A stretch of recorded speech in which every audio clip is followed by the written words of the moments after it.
በበዓል ወቅት ሰፊ ግብይት ከሚከናወንባቸው ስፍራዎች አንዱ በአስኮ የሚገኘው የገበያ ስፍራ ነው። ገበያው የግብርና ምርቶች፣ እንቁላልና ለአዘቦት ቀንም ሆነ ለበዓል ምርቶች የተለያዩ ግብዓቶች ይቀርቡበታል።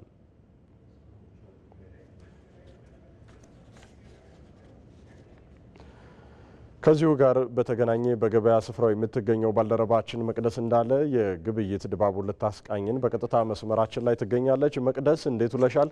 እስኪ ባለሽበት አስኮ ገበያ ያለው የግብይት ሁኔታ ከበዓል ዋዜማ ላይ ነው ያለነውና የግብአቶች ዋጋ እንደምን ያለ ነው? በበቂ ሁኔታ ቀርቧል ወይ የሚሉትን ጉዳዮች ብታጋሪን፣ አያይዘሽም ያው ለራስሽም ለሌሎችም መረጃዎች ይሆን ዘንድ የዶሮ ገበያውንም የተመለከተ ብታክይልን።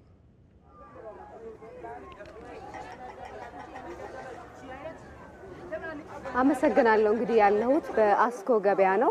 በዚህ እንግዲህ የበዓል ድባብ በሰፊው የሚታይበት ነው። የበዓል ዋዜማ መሆኑ የሚያስታውቅበት ቦታ ነው። እንግዲህ ሸማቾች ከምግብ ምርቶች ባለፈም ለቤት ውስጥ የሚያገለግሉ የተለያዩ ቁሳቁሶችን ለበዓል ማድመቂያ የሚሆንም ጎን ለጎን ከምግብ ምርቶች ጋር እየገዙ እንደሆነ ተመልክቻለሁ። እንግዲህ በትንሳኤ በዓል በብዙ ኢትዮጵያውያን ቤት ተፈላጊ የሆነውን የዶሮና የእንቁላል ምርቶችን ዋጋ አስቀድሜ እነግራችኋለሁ። የዶሮ ዋጋ ከ1500 ብር ጀምሮ እስከ 2800 ብር በመሸጥ ላይ ይገኛል። ዝቅተኛ ዋጋ ለሚፈልግ ደግሞ ሴት ዶሮም በገበያው ላይ አለ ከ600 ብር ጀምሮ። በአጠቃላይ የዶሮ ገበያ እንግዲህ አምና ከነበረበት የዋጋ ጭማሪ ማሳየቱን ከሸማችም ከነጋዴም ሰምቻለሁ። የእንቁላል ምርትን ስንመለከት ከ17 ብር ጀምሮ እስከ 20 ብር ድረስ እየተሸጠ እንደሚገኝ ተዘዋውሬ ተመልክቻለሁ። ከዶሮና እንቁላል ውጭ ያሉ የበዓል ማድመቂያ ግብይቶችን ስንመለከት ደግሞ ዘይት ባለ 5 ሊትር ከ1500 ብር ጀምሮ እስከ 1650 ብር ድረስ በመሸጥ ላይ ይገኛል። ቂቤን ስንመለከት ደግሞ ከ550 ብር ጀምሮ እስከ 1200 ብር እየተሸጠ ይገኛል። የኮረሪማ ዋጋን ስንመለከት 2000 ብር መድረሱን ከሸማቾች ሰምቻለሁ። ሌላኛው እንግዲህ የበዓል ማድመቂያ ሽንኩርት ነው። ቀይ የሀበሻ ሽንኩርት 1 ኪሎ 100 ብር፣ እንዲሁም ደግሞ የፈረንጅ ቀይ ሽንኩርት ደግሞ ከ70 እስከ 75 ብር እየተሸጠ ይገኛል። እንዲሁም ደግሞ ነጭ ሽንኩርትን ስንመለከት ከ350 ብር እስከ 400 ብር እየተሸጠ ይገኛል። አጠቃላይ የዘንድሮ የበዓል ገበያ ላይ ነጭ ሽንኩርት፣ ኮረሪማና ዶሮ ላይ ከፍተኛ የዋጋ ጭማሪ መታየቱን ከሸማችም ከነጋዴም ሰምቻለሁ። እንግዲህ የነገርኳችሁ ምርቶች የዋጋ መለየታቸው አንድም ካገባብ እንዲሁም ከጥራት ከምርቶቹ አይነት እንደሚላይ ሰምቻለሁ። ለአሁን ያለኝ መረጃ ይህ ነው። ብሩክ አመሰግናለሁ። መቅደስ እጅግ አድርጌ አመሰግናለሁ። መልካም ቀን ተመኘው። ከዚሁ ጋር በተያያዘ ወደ ሌሎች ግብይት ዘገባዎች እናልፋለን። የትንሳኤ በዓል ግብይት ላይ በበግና ፍየል ላይ የተወሰነ ጭማሪ እንዳለ ሸማቾች ተናገሩ። የአቅርቦት እጥረት ባይኖርም ከባለፉት በዓላት አንጻር ግን የተወሰነ የዋጋ ጭማሪ መኖሩን መታዘባቸውንም ተናግረዋል። ይህንኑ በተመለከተ መረጃውን ሊያጋራን ባልደረባችን ሳምሶን ገድሉ ላምበረት የቁም እንስሳት ገበያ ላይ ይገኛል። ሳምሶን እንዴት ውለሃል? የዘንድሮ የበዓል የቁም እንስሳት ገበያ ከዋጋ አንጻር ጭማሪ እንደታየበት ነጋዴዎችም ሸማቾችም እንደጠቆሙ የተወሰኑ መረጃዎች ላይ አይተን ነበረ። ከባለፉት በዓላት አንጻር ምንድን ነው የተለየ ነገርስ ያለው?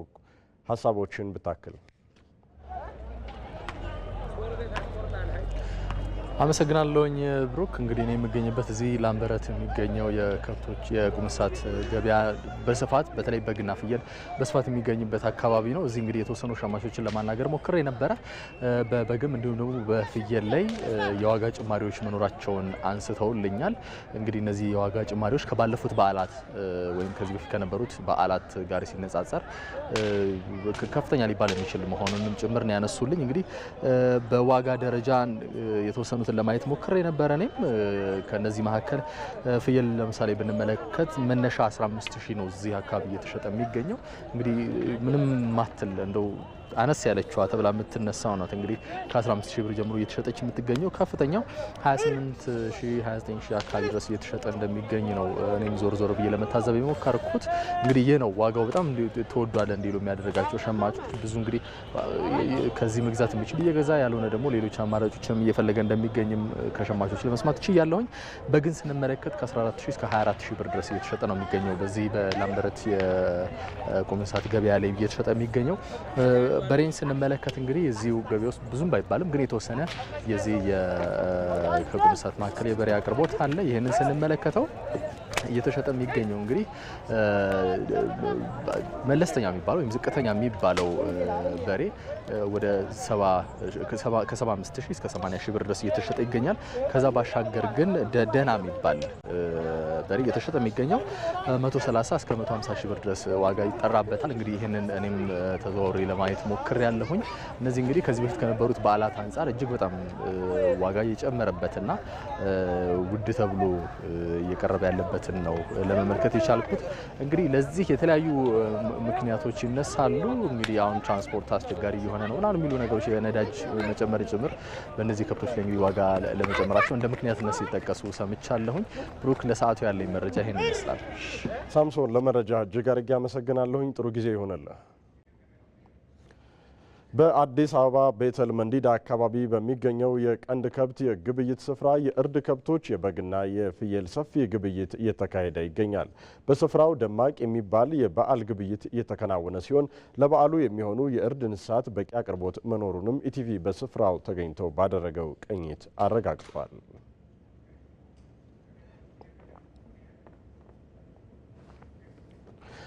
ይህንኑ በተመለከተ ከስፍራው ባልደረባችን አሚር ጌቱ በቀጥታ መስመራችን ላይ መረጃዎችን ሊሰጠን ይገኛል። እንደምን ውለሃል አሚር? እስኪ አንተ ባለህበት ቤተል መንዲዳ ያለው የትንሣኤ በዓል ግብይት እንደምን ያለ ነው? ከዋጋም አንጻር ከአቅርቦትም አንጻር ያሉትን ጉዳዮች በተመለከተ ሀሳቦችን ስጠን። አመሰግናለሁ ብሩክ። እንግዲህ የፋሲካ ዋዜማ የግብይቱ ምን ይመስላል፣ አጠቃላይ ያለው እንቅስቃሴስ እንዴት ያለ ነው የሚለውን ቅኝት ልናደርግ በአዲስ አበባ ልዩ ስሙ ቤተል መንዲዳ አካባቢ ላይ ተገኝተናል። እንግዲህ ይህ አካባቢ በተለይ ከኮልፌና አካባቢዋ ላይ ያሉ ነዋሪዎች እንግዲህ በስፋት ግብይት የሚያካሂዱበት ቦታ ነው። በተለይ እዚህ ቤተልና ጦር ኃይሎች አካባቢ ለሁለቱ ስፍራዎች አማካኝ የሆነ ቦታ ስለሆነ በተለይ ጦር ኃይሎች እና ቤተል አካባቢ ያሉ ነዋሪዎች በደንብ ግብይት የሚያካሂዱበት ቦታ ነው። ከሌሎች ራቅ ካሉ አካባቢዎችም የሚገኙ ነዋሪዎች ግብይት የሚያካሂዱበት ቦታ ነው። ይህ ቦታ እንግዲህ እንደሚታወቀው ከቄራ አስኮና ሌሎች ቋሚ ከሆኑ የቁም እንስሳት ግብይት ከሚካሄድባቸው ቦታዎች ለየት ባለ መልኩ በዓላት ሲደርሱ ብቻ ግብይት የሚካሄድበት ቦታ መሆኑ ለየት ያደርገዋል። ስፋቱም እንግዲህ ከሌሎች በአንጻራዊነት ምቹ የሆነ የግብይት እንዲካሄድ ምቹ የሆነ ስፍራ ነው ብለን ማለት እንችላለን። እንግዲህ ዛሬ በዚህ በመንዲዳ አካባቢ ላይ ተገኝተን አቅርቦቱ እንዴት ያለ ነው፣ እንዲሁም ደግሞ ዋጋቸው ከሌሎች ገበያዎች አንጻር ሲታይ ዋጋቸው በተለይ ደግሞ ካለፈው የፋሲካ በዓልና ከገና በዓል አንጻር እንዴት ያለ ነው ዋጋውን የሚለውን በተወሰነ መልኩ ቅኝት አድርገናል። እንግዲህ እዚህ አካባቢ ላይ በስፋት ግብይት የሚካሄደው የእርድ ከብት ወይም የበሬ የምንለው አቅርቦት ላይ ነው በስፋት የሚካሄደው። በግና ፍየል በተወሰነ መልኩ እንደ በሬ ባይሆንም በተወሰነ መልኩ ግብይት ይካሄዳል። እንግዲህ የበሬን ዋጋ ስንመለከት ዝቅተኛ የሚባለው አንዱ በሬ እዚህ አካባቢ ላይ ከ50 ሺህ ጀምሮ እስከ 80 ሺህ ብር እየተሸጠ ይገኛል።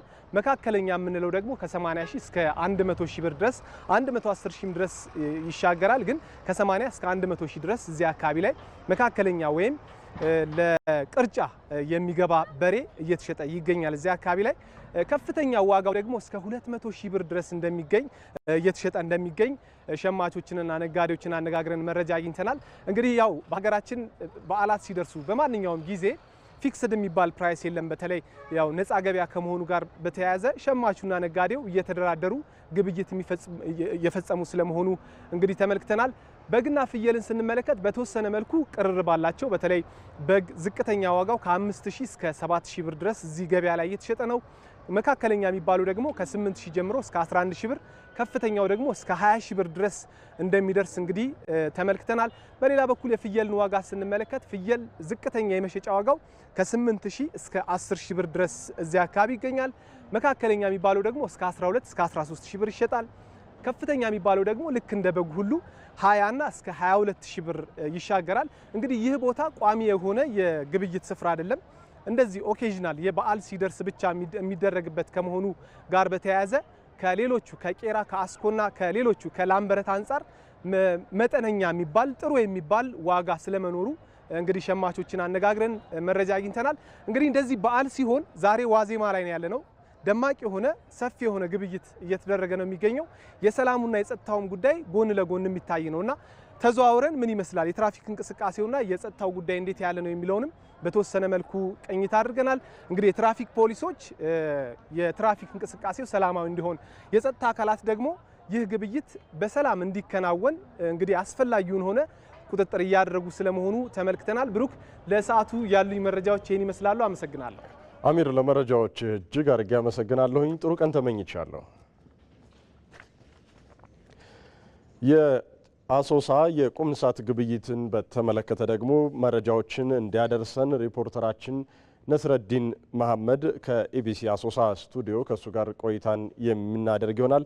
ነስረዲን ሐሚድ፣ እንዴት ውለሃል? እስኪ እዛ አሶሳ አካባቢ ነውና ያለኸው፣ አንተ ባለህበት አካባቢ ላይ የግብይት የአቅርቦቱም እንዲሁም ደግሞ ከዋጋ ጋር በተያያዘ ያለው ሁኔታ እንዴት ያለ ነው?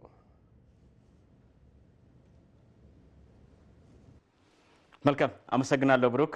እንደምን ዋላችሁ ተመልካቾቻችን። እንግዲህ የትንሳኤ በዓል ለማክበር በተለያዩ አካባቢዎች የተለያዩ ቅድመ ዝግጅቶች እየተደረጉ ይገኛሉ።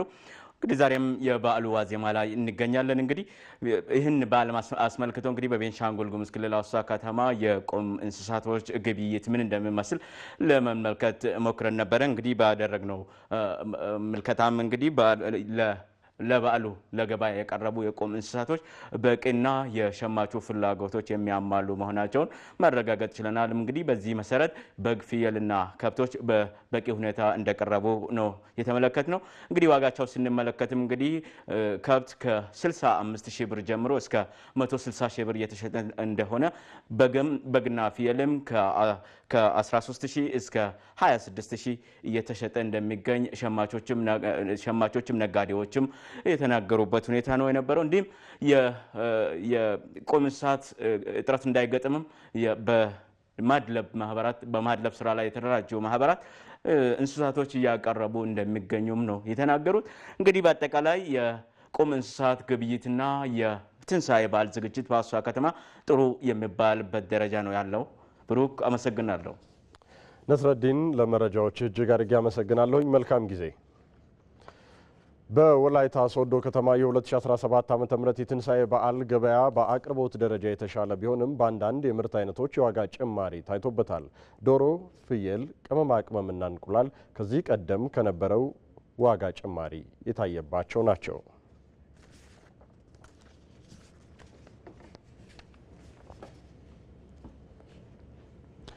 በዚሁ ጉዳይ ላይ ተጨማሪ መረጃዎችን ሊያደርሰን ከኢቢሲ ወላይታ ሶዶ ስቱዲዮ ሪፖርተራችን ተመስገን ተስፋዬ በቀጥታ መስመራችን ላይ ነው የሚገኘው።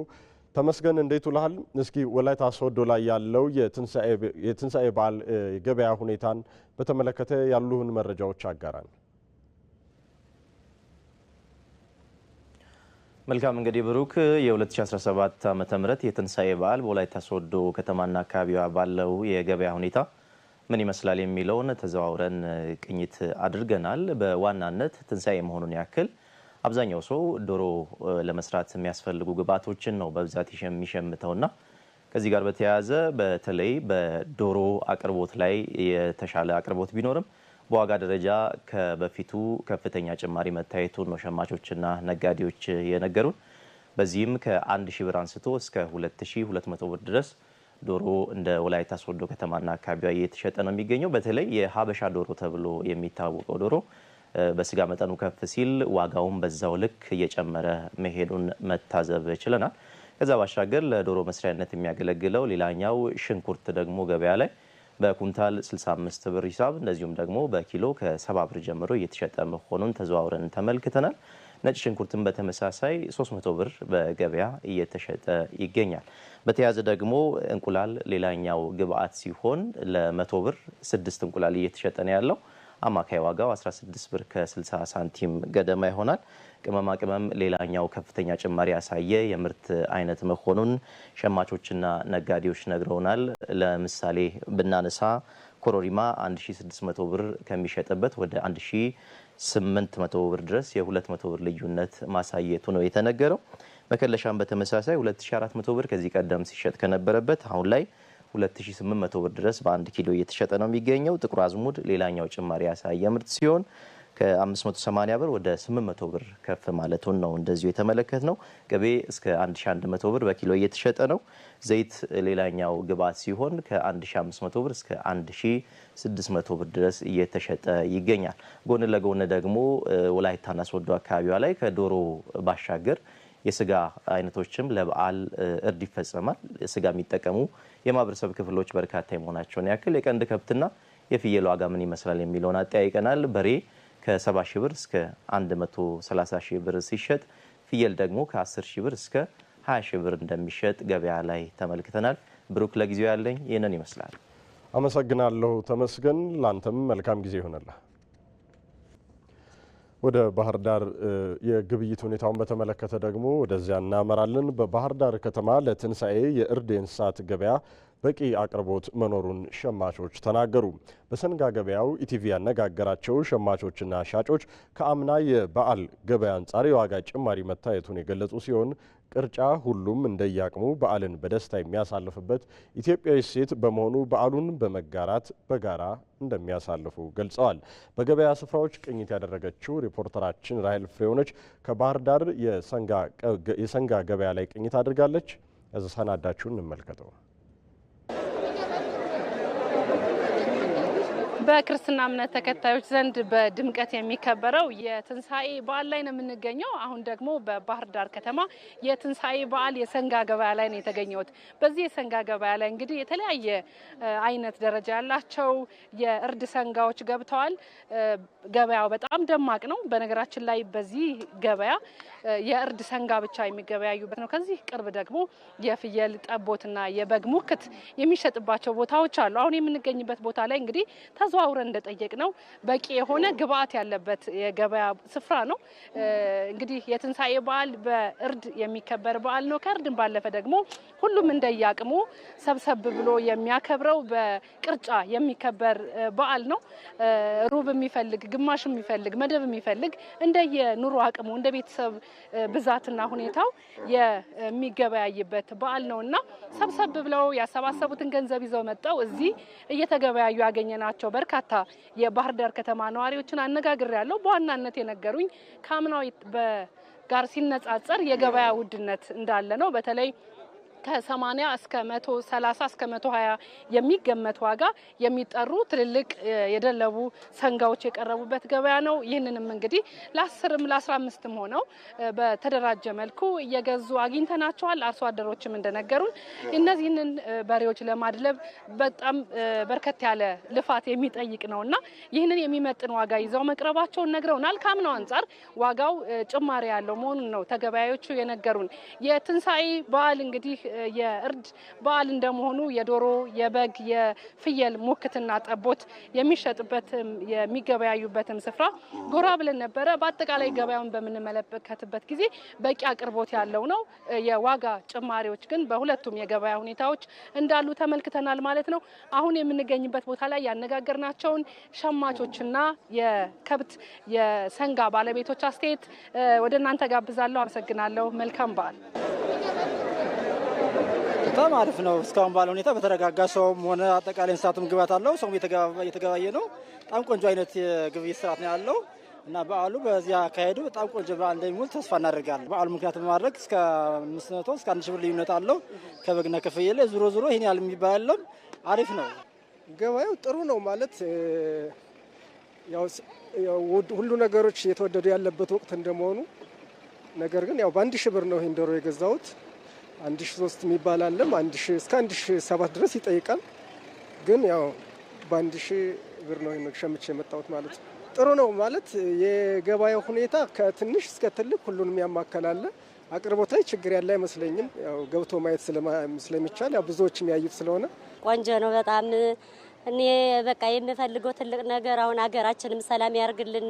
እናንተንም እንኳን አደረሳችሁ ብያለሁ በቅድሚያ። ያው እንግዲህ እንደ አቅማችን እየተዘጋጀን ነው ዶሮ ምኑን ለማለት። ስለዚህ አሁን ይሄ እንደምታየው ሽንኩርት ይዤ መጥቻለሁኝ። ስለዚህ ዶሮ ምናምን ደግሞ ገዛዝቼ ወደ ቤቴ እመለሳለሁ።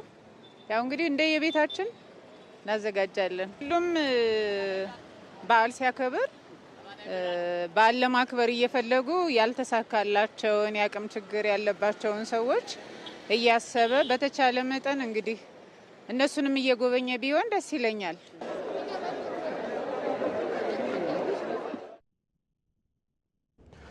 በሐዋሳ ከተማ ለትንሳኤ በዓል በቅዳሜና እሁድ የገበያ ማዕከላት የፍጆታ ዕቃዎች ምርት በበቂ ሁኔታ መቅረቡን ሸማቾች ገለጹ።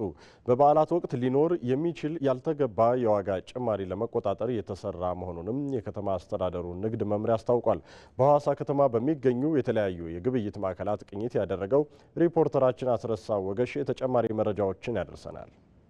በጣም አመሰግናለሁ። እንግዲህ በነገው ዕለት የሚከበረውን የትንሳኤ በዓል ምክንያት በማድረግ በተለይ የፍጆታ ዕቃዎች አቅርቦት ችግር እንዳያጋጥም በሐዋሳ ከተማ በተለያዩ የገበያ መዳረሻ ስፍራዎች ላይ የተለያዩ የፍጆታ ዕቃዎች ቀርበው ግብይት እየተከናወነ ነው የሚገኘው። በተለይ ደግሞ ሸማቾች በተመጣጣኝ ዋጋ ምርቶችን እንዲያገኙ የሐዋሳ ከተማ አስተዳደር ንግድና ገበያ ልማት መምሪያ በከተማዋ የተለያዩ ስፍራዎች ላይ ወደ 36 የሚደርሱ የቅዳሜና የእሁድ የገበያ ማዕከላትን በማቋቋም በእነዚህ ማዕከላት የተለያዩ የግብርና ምርቶች እንዲቀርቡና ሸማቾች እንዲጠቀሙ እያደረገ ነው የሚገኘው። በዋናነት እንደ ሽንኩርት፣ ቲማቲምና ሌሎችም የግብርና ምርቶች ከዛ ባለፈ እንደ ዘይት ያሉ ደግሞ የኢንዱስትሪ ምርቶችም በእነዚህ ማዕከላት ቀርበው ሸማቾች በተመጣጣኝ ዋጋ ሸምተው እንደዚሁ በዓሉ እንዲያሳልፉ ለማድረግ እየተሰራ ነው የሚገኘው። በአንዳንድ አካላት ሊኖር የሚችል ህገወጥ የዋጋ ጭማሪ ለመከላከል ደግሞ እነዚህ ማዕከላት ላይ የችርቻሮ የመሸጫ ዋጋዎች እንዲለጠፉ ተደርገው ሸማቾችን በዛ መነሻ ግብይታቸውን እንዲፈጽሙ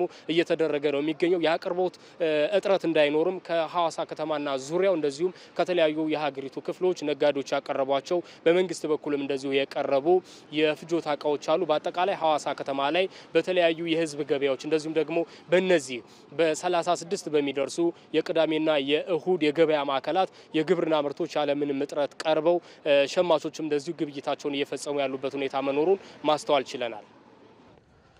በሐረር ከተማ የዘንድሮ በዓል የእርድ ከብት ገበያ የዋጋ ጭማሪ የተስተዋለበት ነው ሲሉ ሸማቾች ገለጹ። ከአቅርቦት አንጻር ግን ካለፉት የበዓላት ገበያ የተሻለ ስለመሆኑ ተጠቁሟል። የሸማቾችን አስተያየት ሪፖርተራችን ቴዎድሮስ ታደሰ አሰባስቧል፣ እንደሚከተለው ይቀርባል። ከባለፈው አንጻር ስናየው የተወሰነ አቅርቦቱም አለ፣ ገዢውም አለ። ግን የዋጋ ሁኔታ ትንሽ ከገናው አንጻር ስናየው የቅርቡ የገና ስለሆነ ከዛ አንጻር ስናየው ትንሽ የመጨመር ሂደት አለው። በአጠቃላይ ያቅርቦቱም አለ፣ ገዢም አለ። አሁን ትልቁ አሁን እስከ 60 እስከ 160 80 ድረስ የሚሉት አለ። አሁን እኔ በጠየቁት አቅማችንን አይተን ማለት ነው። አነስተኛ እስከ 80 የሚሉት አለ። በሚገርም ሁኔታ ጥሩ ከብቶች ገብተዋል። ዋጋው ግን ከበላተኛው አቅም ጋር የማይመጣጠን ያው ለበዓሉ ዋዜማ እየተዘጋጀ ነው። ዋዜማን ለምትን ለማለት በዓሉን ለመቀበል እና ይህንን ፍየል ለመግዛት ነው የመጣሁት። ዞር ብዬ ሳየው አንዳንድ ቦታ አሪፍ ነው። ፍየሎች ምናምን ዋጋቸው የተመጣጠነ ስለሆነ እንደየስጋቸው ነው ታገኛቸዋለህ ማለት ነው። ይሄን አሁን የገዛሁት 7 ነው የገዛሁት። ያው ከዚህ ቀደም ያው በመዋጮ ነው የምንገዛው። ከዚህ ቀደም በቃ በአሁኑ ውድ የሚባል ነው። አቅርቦቱ አለ፣ ግን የዋጋ ውድ ነው። ዋጋ ጭማሪ አለ።